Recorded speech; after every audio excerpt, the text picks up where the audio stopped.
നമ്മൾ വിചാരിച്ചതുപോലെ ഇന്ത്യ സഖ്യം പെർഫോം ചെയ്യാതിരുന്ന ചില സംസ്ഥാനങ്ങളുണ്ട്. ഉദാഹരണത്തിന് ബീഹാറിൽ വളരെ നന്നായി പെർഫോം ചെയ്യും എന്നാണ് നമ്മൾ വിചാരിച്ചത്.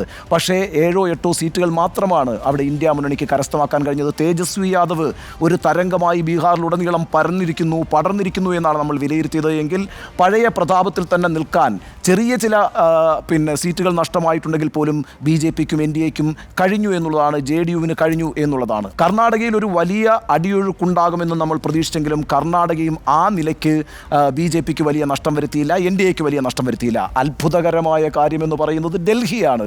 ഡൽഹിയിൽ 7 സീറ്റുകളും BJP നിലനിർത്തി എന്നുള്ളതാണ് ആഫ്റ്റർ അരവിന്ദ് കെജ്രിവാൾ ഇഫക്റ്റ്.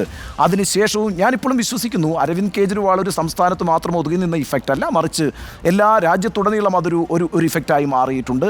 എങ്കിൽ കൂടിയും അത്ഭുതകരമായ വിജയം ഒരിക്കൽ കൂടി ഡൽഹി ഈ ഘട്ടത്തിലും BJPക്ക് സമ്മാനിച്ചിരിക്കുന്നു.